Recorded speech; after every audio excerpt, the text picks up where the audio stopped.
not the morning for me, but if it's the morning for you, good morning. And welcome back to my channel. So today I wanted to just talk about movies I've seen recently. So I've recently been in a movie kick for kind of a long stint. I was feeling like I don't have time to watch anything. So I've just been in the mood for movies, and some stuff that I've been interested in has come into and through theaters because they get rid of stuff. They take stuff out of theaters so fast now. And I always was the person who, since I started seeing movies, it's basically at the end of the run when I decide I want to see it. And this has really exacerbated that. I haven't gotten better. I just miss more movies. But it's not too often that I'm interested in what's in theaters. But recently, a whole bunch of stuff that I've been interested in has come out. I have not seen Sinners yet. I'm going to see it this weekend. So I'm not going to talk about it. I've been dodging spoilers left and right. Hello again. I have now seen Sinners twice, and I have not edited my video. So, back with thoughts. I wrote some down. I was being pretty light-handed with the spoilers with the other movies that I talked about, so maybe I'll talk about those a little bit more too. But first, Sinners. Overall, great movie. I did think it was worth it to see it twice. I felt satisfied on the second watch.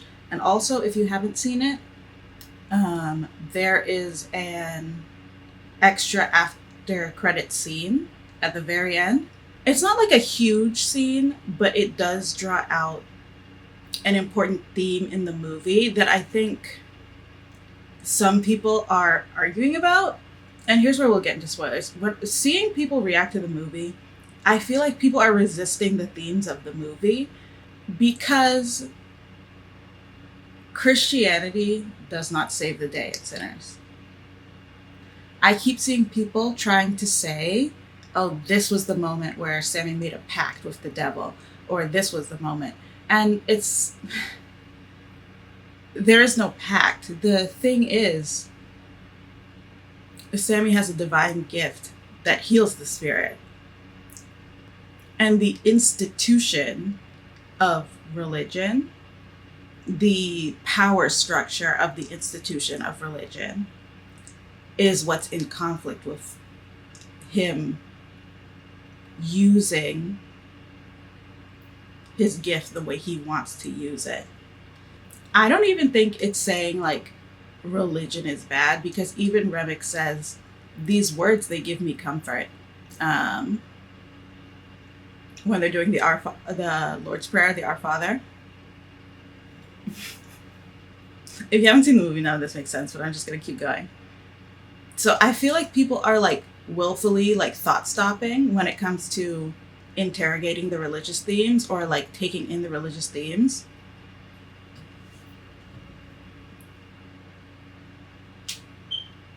And it's kind of impeding the ability to absorb the movie. And I think some people are doing the same thing with Remick in general, because he says nice things on the surface, but if you really think about the things he's doing and the way he's constantly contradicting himself, he's not a nice guy. People are trying to make him like Lost Soul, Wooby Baby, Ulu. It's not that. Sorry, he's evil. He's evil. You know what's wild to me is people will give this level of grace and nuance and twist a character like Remick to try to say, no, he's good, he's better, he's not all bad. But they won't give that grace to literally Grace, to someone like Grace, Grace Chow, when her, like, everything she did made sense to me. And ultimately, I saw someone on TikTok say, like, what she did ultimately saved the town and gave everyone a fighting chance, because if everyone just waited around, things could have only gotten worse. And I agree with that. And also, Grace's motivation, saving her daughter, literally the first time I saw Lisa, I was like, I hope so badly she doesn't become an orphan. And specifically, the last taunt that Grace receives, they bring up her daughter, and then they say, like, Rebek brings up her daughter and then says some, like, sexually violating things to her in the same breath. Like, valid crash out. Grace, get behind me. I'm a Grace defender. Perline, however, that garlic scene was pissing me off. I wrote an outline to, like, say things in order. Didn't do that. Anyway, Sammy's song that calls up the ancestral spirits. I love that scene very much. And I love it especially because that feeling of, like, an ancestral presence and the spiritual connection is something I think pretty often I'm overcome with that feeling. So I thought it was very beautifully represented. And also, I had a friend who, they saw the movie way before me, and they told me when they saw it, their first thought was that I would love it. And that is such a huge compliment to me, that they saw something as beautiful as that and they thought of me. That's extremely touching. And then Pick Poor Robin Clean coming right after that was hilarious to me, especially with the little, like, choreography. I was like, what is this nonsense? But actually, that song is what's been stuck in my head, like, since yesterday when I saw it again, and since last week, the first time I saw it. Pick Poor Robin Clean is what I keep thinking about, and especially that movement. And on the topic of Remick, it's not something that's really spelled out, but on the second watch, when I was watching Remick's demise, that I did think about how they had freed him. He does resist it, but when I think back to when he was saying to or about Sam that he misses his ancestors and Sam could bring them to him, instead of him wanting to be freed so that he can go and be with them, he wants to hold on to the, like, power that he has on Earth. And ultimately that's, like, the corruption of his vampire form, and killing him, defeating him, it frees him, it lays his soul to rest. And all the rest of his, like, vampire thrall. The movie doesn't play that up a lot, which is fine, but that was something that on the second watch I was thinking about, and I actually thought it was pretty lovely, pretty decent. A thing that was, like, sad to me about the Juke is it does seem like ultimately it was always doomed. It would either, if it wasn't the vampires, it was the clan. If it wasn't the clan, it was the running out of money. That weighed heavy on me. So many people's, like, dreams and not even, like, the huge aspirations that it was for some people, like Sammy or the twins. It was just the ability to have a good time, like, you know, the themes of the movie, to feel free, to have something that's for you, to feel welcome, and to just, like, release. It was doomed in the end. And it sort of seemed like no matter what, at least to me, that was, I went to sleep thinking about that. Sad. This is a small thing that I just like couldn't get out of my head. When Remick goes into Burton Jones' house, when after the Choctaw leave, Joan goes into the house and she opens the door. And Remick's in the chair, bursts on the floor. There's a crib behind them. Who is the crib for? Why is there a crib? They don't mention anything about that. It never comes up. Why is a crib there? Whose crib is that? I saw on TikTok that there was an extra after credit scene, like at the very, very end. So when I went back for the second watch, I made sure to stay there. I was alone in the theater except for 2 people, and they were leaving. I was like, "There's still more. Wait." But anyway, so when I was like watching all the credits and looking at all the people involved, I was really like, I felt a deep appreciation for everyone who was involved in the production. And especially when I saw all of the different like costuming team, all the like filming IMAX experts, stuff like that, and the cultural consultants. I saw there was even a twin consultant. And I admire that level of like dedication to representing a kind of truth in a movie. I thought that was really admirable. And I have a small costuming background. And I have a big fashion not big. I'm in an entry-level job. But I majored in fashion. So with a fashion background and a bit of a costuming background, I really, really appreciated the costumes and the hair design, all the barbers and hairdressers, because I really didn't even think about it until I saw the credits and I saw everyone's name, and I was like, oh wow. I was so like immersed in the film that it was just like, it just felt like, oh, that's real. And that's what good costuming does, because you know what I hate in a movie? When everyone's clothes look like they just like cut the tags off of them.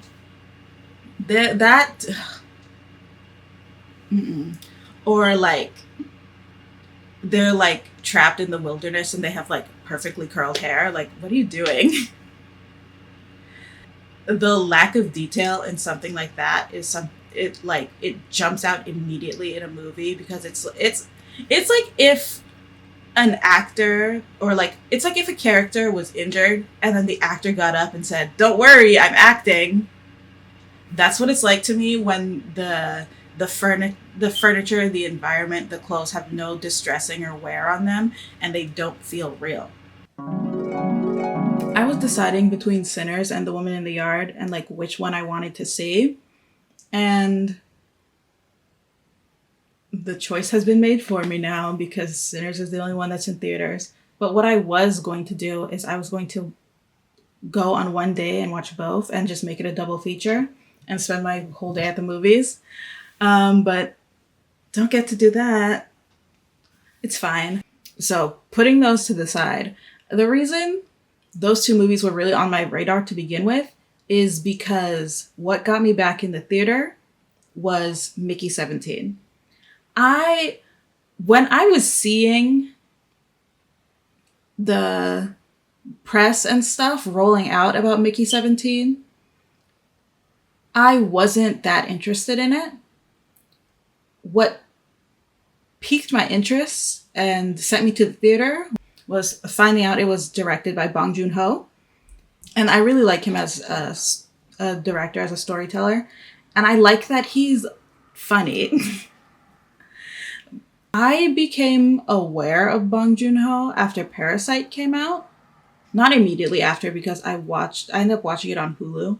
When it came to streaming, I can't remember if I watched Okja before or after, but Okja really charmed me. I had been afraid to watch Okja because some other people who I had talked to about the movie, the way they described it was like it was really traumatizing for them. And I was like, oh, I was running away from this movie and I didn't need to be. But I found that movie really charming.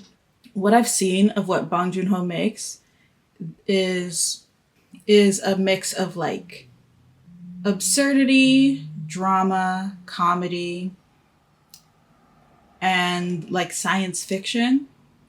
That is really just like perfect for me. So when I was seeing some of the Mickey 17 promo with Robert Pattinson, I was like, man, I was like scrolling past it. It wasn't catching my attention. When I saw it was Bong Joon-ho who was directing, immediately I was butts were in seats. My butt in the seats. And because I don't keep track of release dates, I was, of course, a little bit late to see it. I caught like the last weekend. It was at the theater I prefer to go to. So actually, I was repeating one of the Artist's Way exercises. I was doing the media deprivation week. I did break it to see Mickey 17, and I don't regret it. I really love that movie. And what is wild is I had to rush to see that movie and break my media deprivation week because they pulled it out of theaters, at least around me, 3 weeks after it came out. I was really looking it up to plan to go the week after. And I was like, oh my God, my movie, I have to hurry up. So while I was looking that up, I was coming across like reviews and I was trying not to read them too in detail, but they were quite negative, at least from what I saw. A lot of people were like, it's a flop. Get it out of here. So I was a little worried, but I did see one like comment that was like, Bong Joon-ho's worst is still better than some other best, like not to be shady. And I was like, you know what? I agree. I know that I like this director and I trust him. So I went to see it anyway because it is something I had wanted to do so much. And I am really glad that I did and I didn't get dissuaded by like chatter because I love that movie. And actually I would really like to see it again so that I could like dig deeper into it. Mickey 17 is also based off a book called Mickey 7. And from reading the synopsis of the book and then watching the movie, I have a suspicion that they are...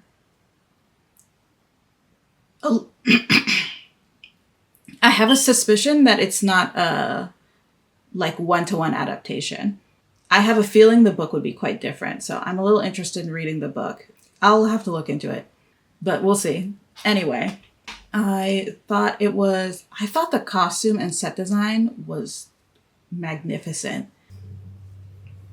There was a very quick scene that is the backstage of a play, and there are a bunch of small children dressed up in huge like red and white blood cell costumes. So adorable. I love it I love the little kids in that scene so much. But literally they didn't have to put that much effort into it, and I adore that they did, to make a bunch of teeny tiny but also huge red and white blood cell costumes for children for a scene where no one speaks. There's background noise, but I love when people care about things enough to add an extra layer of detail like that. I love that so much. The acting was really good. This movie made me like Robert Pattinson. I I had never seen his movies really. I saw like bits and pieces of Twilight, but Twilight, so I was never checking for Robert Pattinson, and when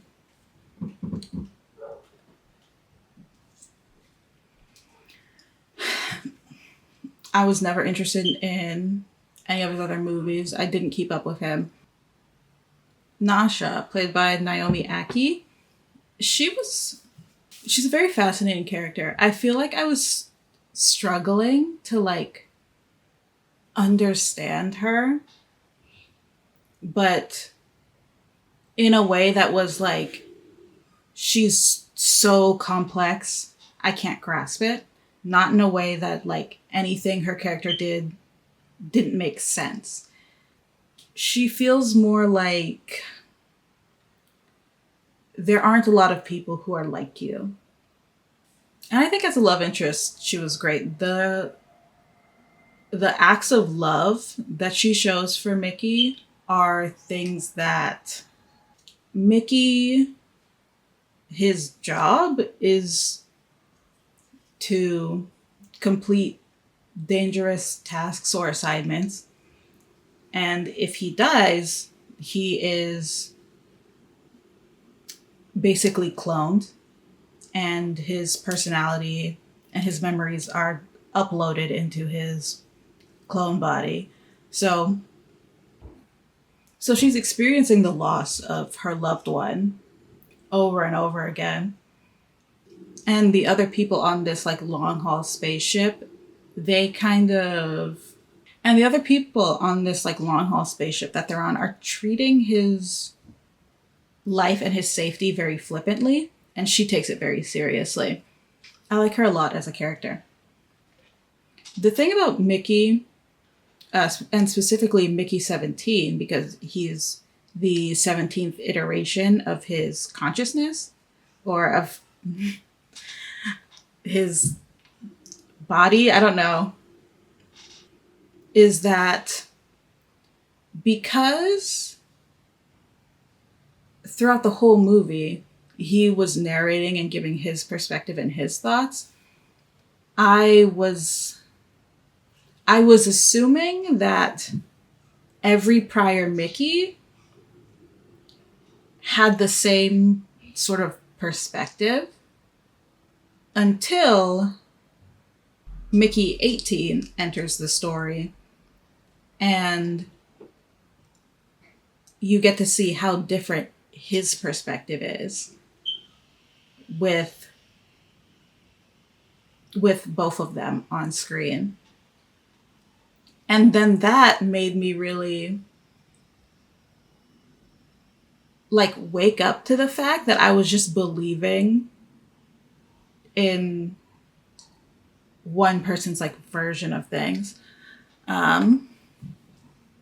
Like something clicked in my brain and I was like, oh, not necessarily unreliable narrator, but this is not the only way to see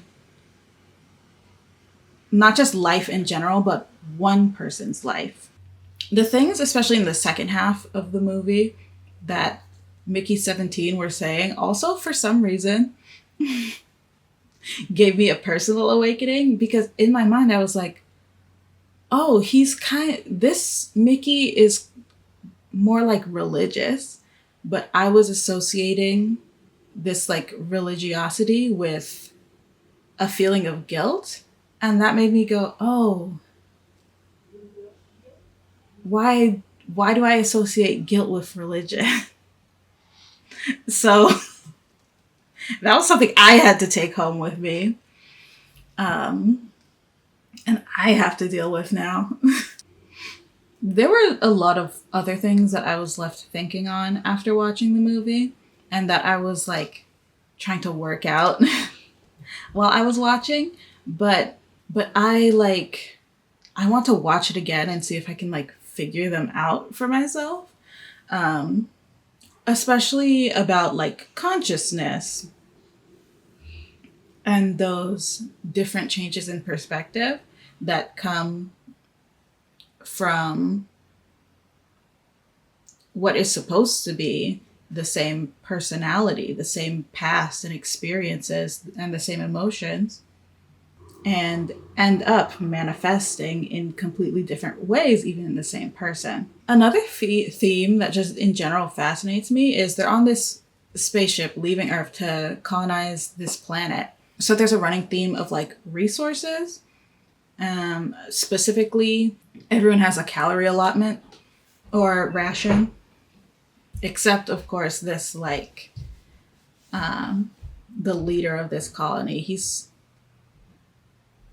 Him and his wife are like failed politicians, but they have a cult following.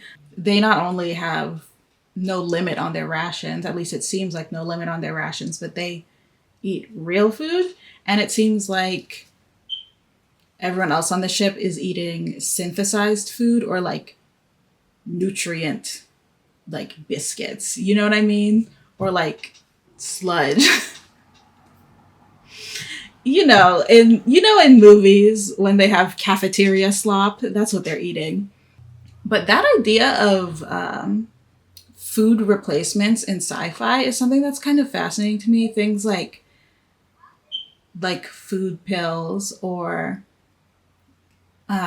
what in the movies where you can like tap out on like a vending machine and it like 3D prints the food, or like rehydrates pills, biscuits, like these tiny discs that are supposed to be like, this is your meal, this is your nutrients, that take the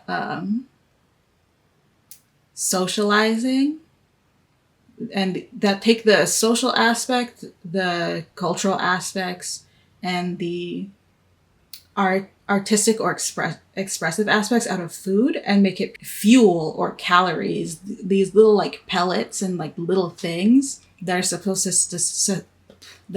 sustain you. That is fascinating to me, and I think I got into that because of a movie I have not seen but know a little too much about for someone who hasn't seen it, and that is Soylent Green.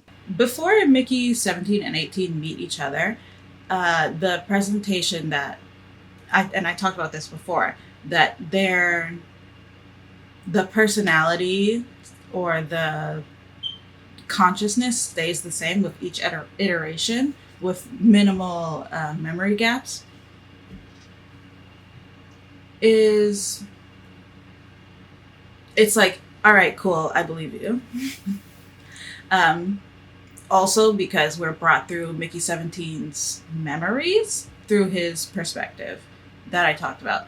When the two meet each other and they're fighting, specifically 18 is fighting for his life. When 17 says, and this won't be a direct quote because I don't have a memory like that every time he's died before, he knew he would come back, but this time it feels like he would really be dying, because he sees that 18, his personality presents totally different. He doesn't recognize himself in 18 yet. He was having the same realization that I was having, that this process, it's not as smooth and simple as it's presented to be. But then 17 and 18, they're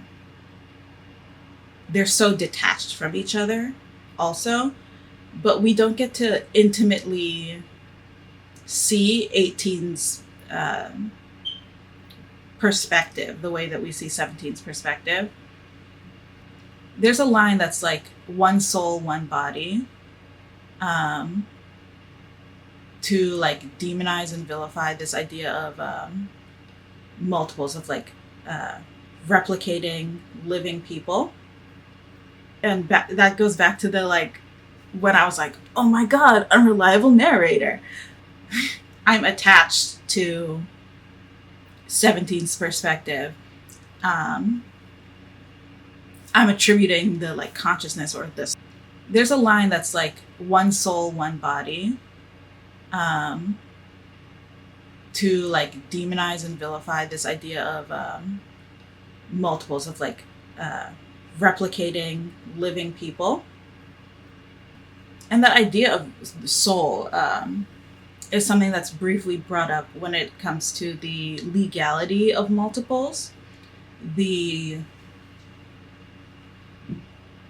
soul, to him, it's not legal to replicate living people because of this in-world like crime that was happening with multiples, but also it's given this like religious importance, this definition of consciousness as soul, and of there being a limitation of, first of all, of there being sort of a proper way to receive a soul. And I think even 17 meeting 18 has that, he sort of projects that idea of like, oh, this guy is a psychopath because he sees himself as like true Mickey. Especially because 18 has like this rough and aggressive like personality, and has to learn to see the depth that's in 18. I also think 18 is very like free and fun, but that's like a side of him that doesn't get to come out. But the other movie that I was really excited about going to theaters to see specifically was Death of a Unicorn. And again, phenomenal. In a different way, Death of a Unicorn leans more into the silliness. The basic premise is it's a horror movie, a creature feature, and the monster is a unicorn. When I first like heard about that and watched the trailer, I was like, yeah, I'm all in. Hell yeah, let's go. I think it's really fresh and new, and there is gore. It's kind of like blood and gutsy, but it's not scary. It's not scary, but they do what they have to do to keep up the tension.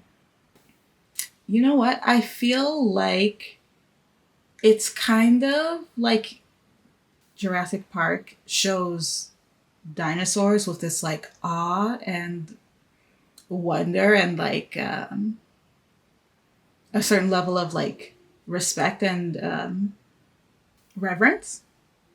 There's a little bit of that, like this wonder over this like mythical creature.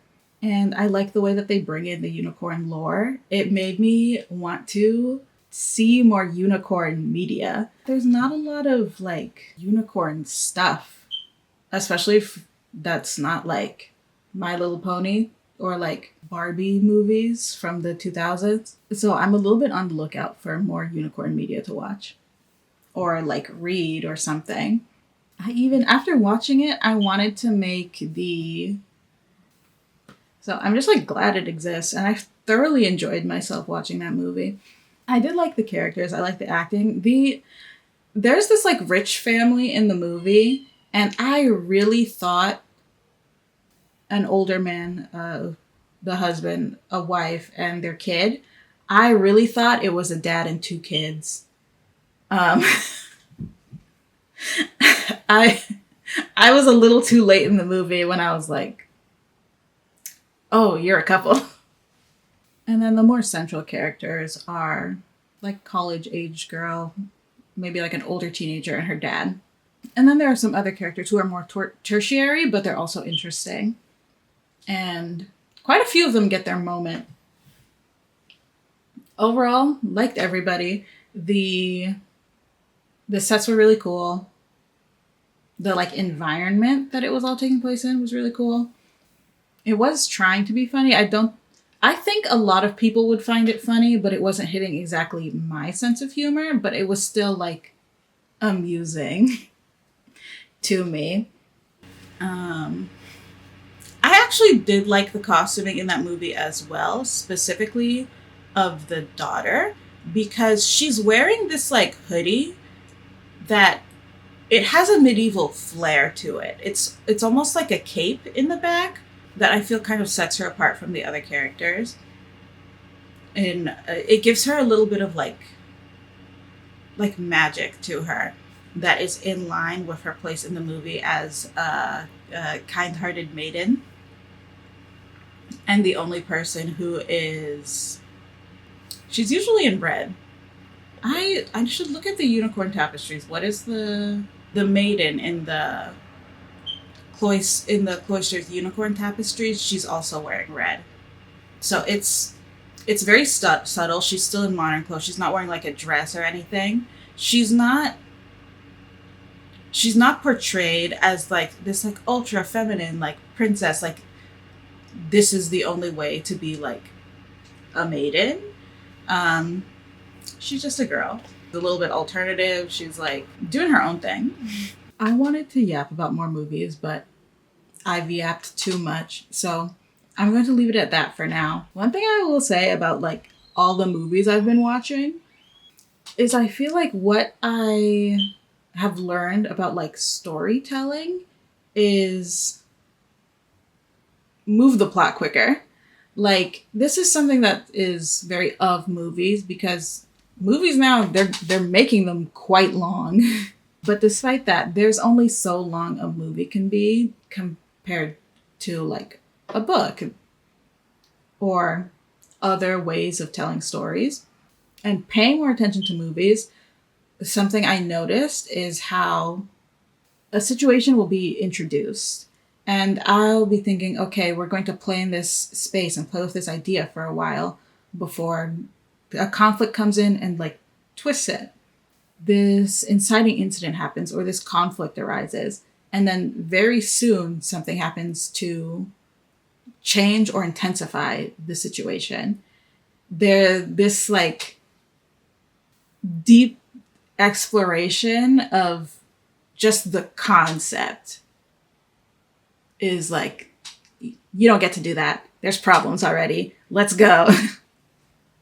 And it has to be kind of like, what? I thought this was the problem and this is how we were going to solve it. And problem A isn't even relevant anymore because problem B is 10 times worse.